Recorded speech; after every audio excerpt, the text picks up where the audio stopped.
If you find yourself in Japan around Children's Day, these are 2 activities you shouldn't miss. We're reporting live on May 5th, 2023 from the deadliest sumo match that you can see in all of Japan. Today's video is sponsored by Tokyo Treat and Sakurako. Just kidding. I hope my mic is working and you guys can hear me because we are actually at the Nakisumo Crying Baby Festival here in Hiroshima. They also have these in Tokyo and other places around Japan. I'm so excited to be here. It is already so adorable and so cute, and I cannot wait to tell you about a little bit of the history of this and what is actually going on. Cheers. One of the things I absolutely love about Japan is there's a festival for everything. So when I was told about the Crying Baby Sumo Festival, I knew that I had to make it happen. So today's location is in Hiroshima at the Gokoku Shrine, which is right next to the Hiroshima Castle. And it is May 5th, which is Children's Day. All across Japan on May 5th, temples and shrines are hosting sumo crying baby contests, which just might be the cutest festival that you can attend in all of Japan. The rules for this baby sumo match are very simple. Parents are escorting the babies up, and then there's like a little chant that happens, and the priest is doing what he can to like scare the babies, and the baby that cries first is the one that wins. And then everybody claps when the baby starts to cry, and the babies are supposed to like cry against each other, so they're supposed to make each other cry, but if neither of them is crying, that's when the priest will like try to spook them. When I was reading about this event online, I was like, oh, like that actually just sounds like traumatizing. But he's doing it with a smile. He's like, yeah! Let's watch one of the deadly matches together. The babies are put face to face with one of the parents behind each child. Since the babies didn't start crying on their own, the priest does what he can to get a reaction out of them. And baby on the right starts to cry. Baby on the left also starts to cry. But it's clear we have a winner with baby on the right shedding tears first, and the crowd goes wild.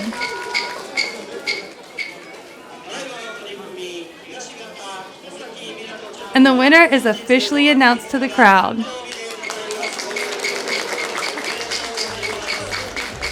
Here are 2 fierce competitors who found the priest to be funny instead of scary.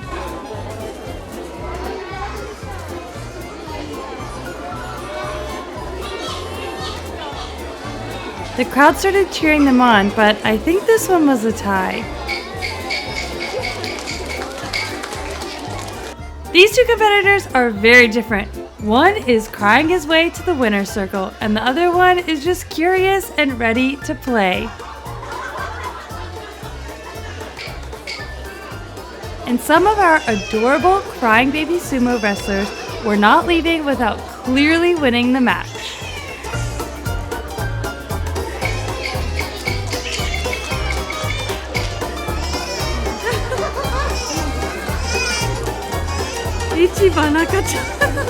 There are other places that do the crying baby contest, maybe in Tokyo, where it's not a priest that's scaring the babies, it's actual sumo wrestlers. If you're like me, then you're wondering, what is this about and how did this come to be?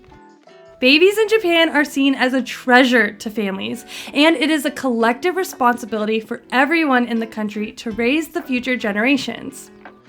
In Japanese culture, they believe that a crying baby is going to grow up strong and lucky. Crying is believed to be a fundamental stepping stone in how babies learn to communicate their needs to us, and it helps strengthen their heart muscles and exercise their lungs.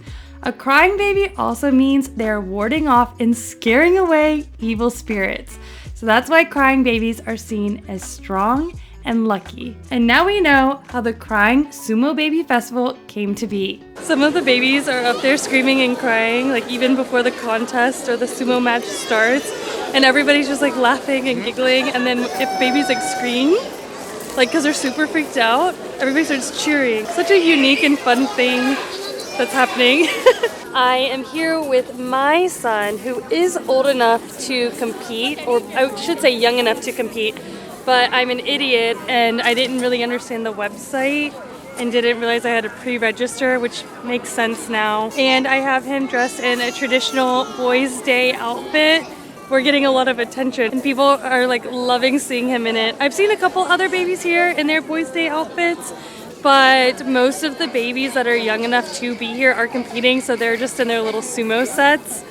So yeah, we're having a really good time actually.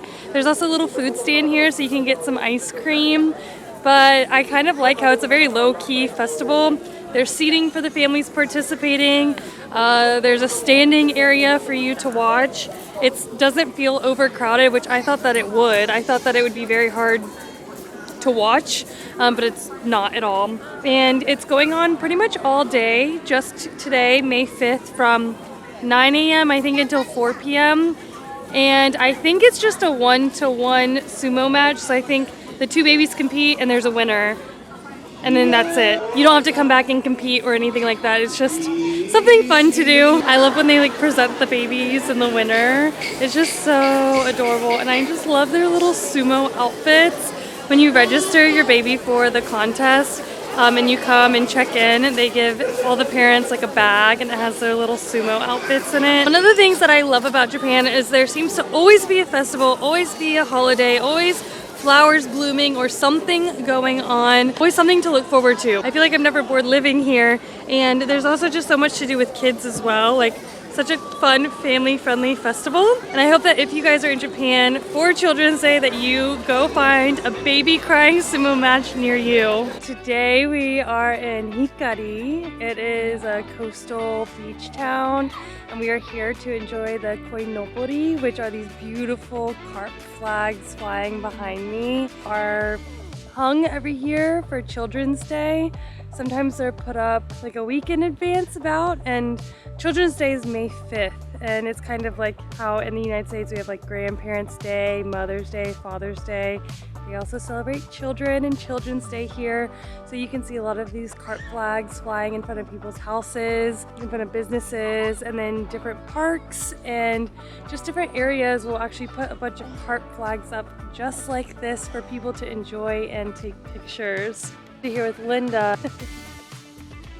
and my son, because you can't celebrate Children's Day without your baby. One of the things I'm really looking forward to is now that my son is eating, we can actually share snacks. We're having a little picnic enjoying our Tokyo treat in Sakurako, which is today's sponsors. Spring is almost over in Japan, so this is going to be your last chance to try any cherry blossom themed snacks. This month we're celebrating the Yozakura experience, which is the Japanese tradition of viewing cherry blossoms at night. Both of the snack boxes come with a booklet telling you about the month's theme, really fun cultural facts about Japan, different things happening that season, and all about the snacks inside. Tokyo Treat's theme this month is Sakura Starlight Snack Fest. Tokyo Treat snack box is filled with full-size items, and they're going to be like the hottest snack boxes that are happening in Japan right now. Let's try the Kit Kat. I love banana flavored things. This is banana caramel. It is so good.